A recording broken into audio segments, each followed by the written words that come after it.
May kuha. Oo. Kuha mo? Malaki oh. Yan oh.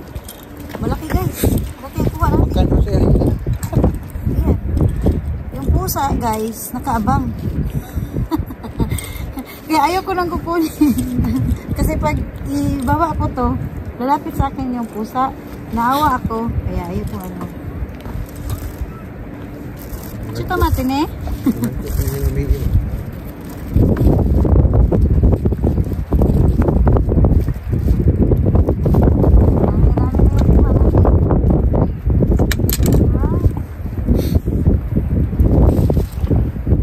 Ulit sa dagat.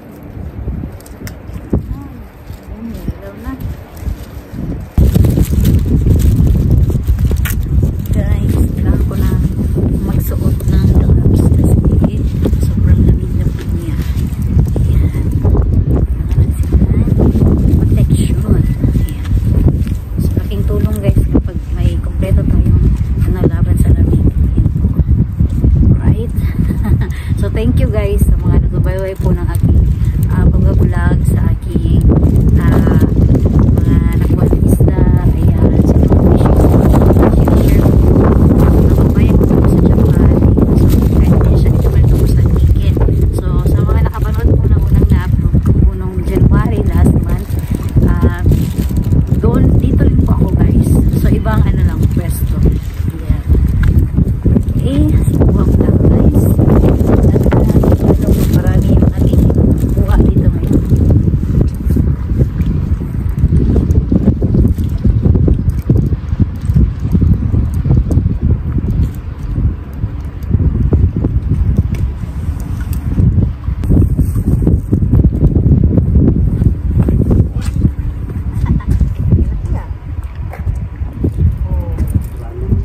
Nasa malalim na pala. Ayan guys, oh. Huli na naman, oh. Huli naman natin guys. Sunod-sunod na. So this time is nasa ano siya, nasa malalim po yung ano ngayon. Medyo kailangan nating habaan yung ating parang yung nylon ng ating fishing rod mismo. Kasi nasa malalim na po yung isda. Hindi ka pag kaya medyo nasa taas pa sila.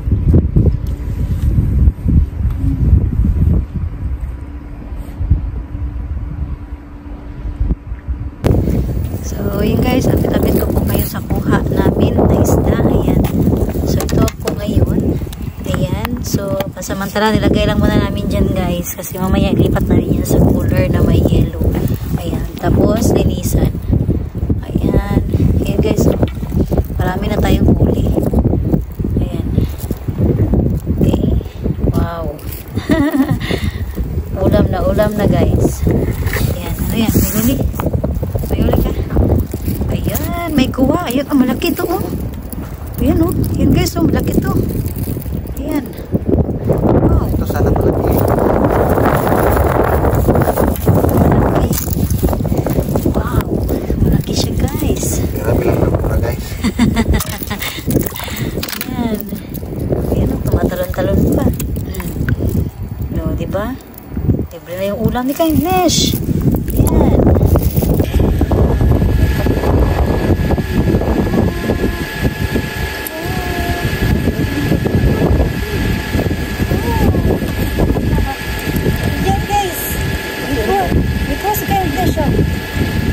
Ayan. Malaki yung buha ni Kindness.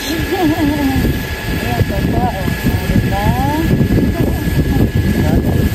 Ayan. Kanin natin. Ay, ka na magkawa. Lalong kasi na, lalong na. Sa malalim na, no? Ano?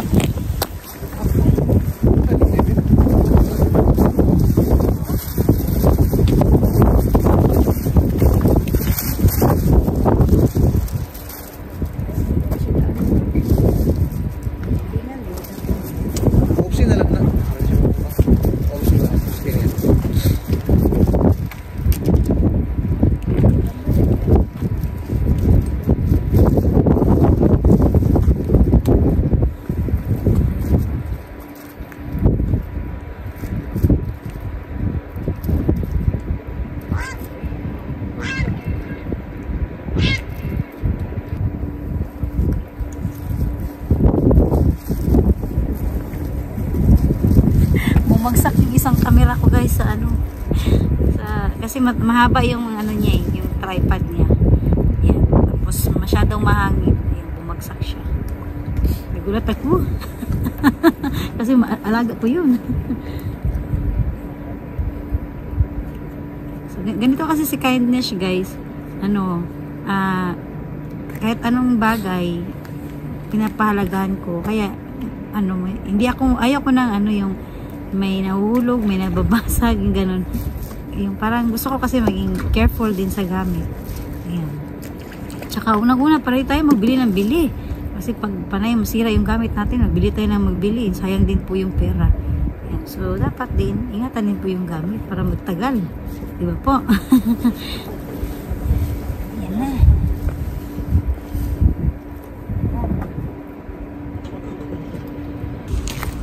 Balinin mo?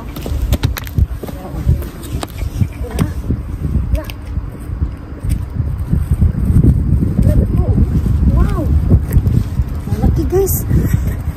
Grabe na kambira. Guys, malaki oh. Ito. Ayan. Malaki ito. Ang laki po guys. Ayan mo daw. Ayan guys, ang laki. Yata. Sino pa ito ni Ron? Kani, kaya na sila lang ang dagko lang. Pero dagko mo siya po.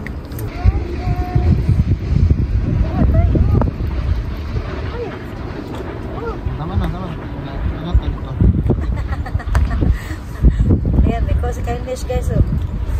Yan, humahabol pa rin. Ayan. Nice kaayo. Right. Okay. Sabayin natin ito guys. Dito tayo para walang sablay.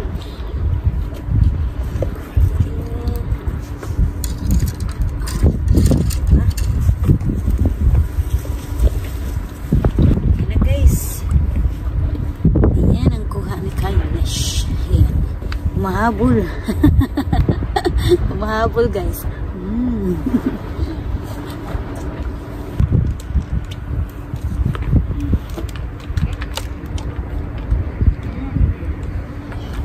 Right. Nahuli pa rin guys.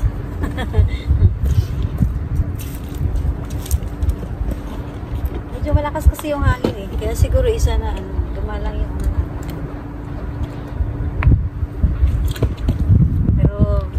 ox na ox ayun guys, ayan. Kasi marami nang huli si Kindness. Ay, thank you. Libre na yung ulam natin guys. Oh, gabi katugnaw guys. Yung ano, yung lamig parang papasok na po sa tenga ko. Ayan. Pero okay lang din. Masaya ako. Nakatulog ako guys. Sarap ng tulog ko ganyan sa sa sasakyan. Tapos nakapag-travel ka, nakita mo yung magagandang view, lalo na sa gabi, yan. Tapos, nakaka-relax talaga din. Tapos, tulog si Kindness kanina. Tapos, ngayon, hapon, hanggang ngayon, 7:30 na po ng gabi ngayon dito. So, maya-maya, magligit kami para uwian na. Yan. Kasi, syempre, may gagawin pa tayo dun sa bahay. Yan. Alright. So, masaya ako guys kasi nakalibre naman tayo ng ulam. Yan.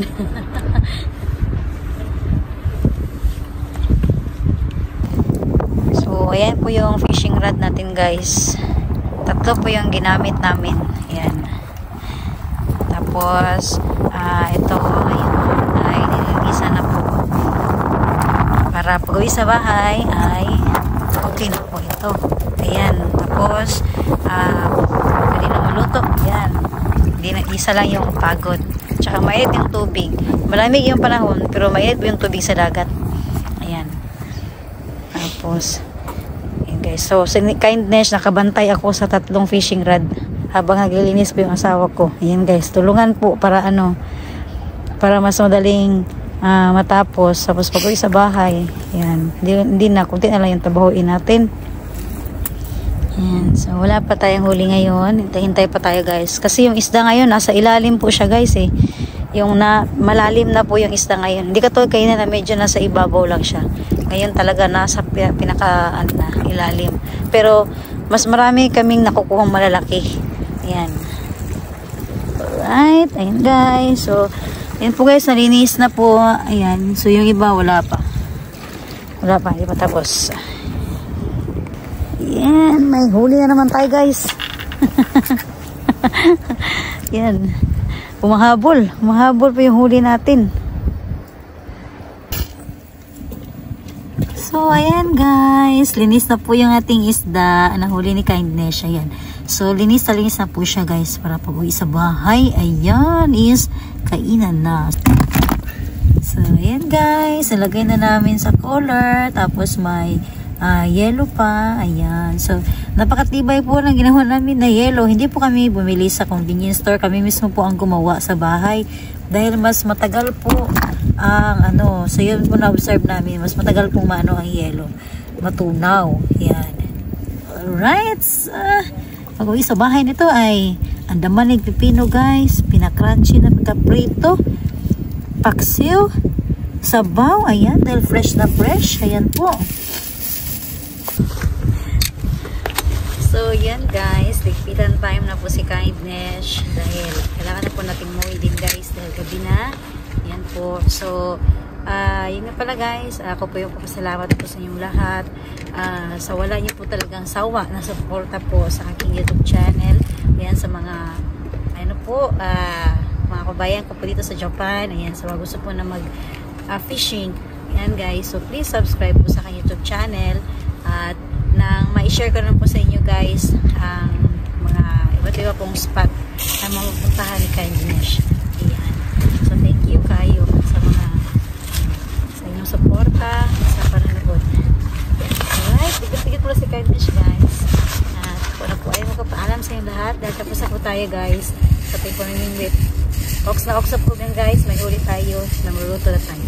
Ayan. So, anytime, pwede naman tayong bumalik kapag walang trabaho si Kindness ng Sabado. Alright. Bye guys! Arigatou gozaimasu!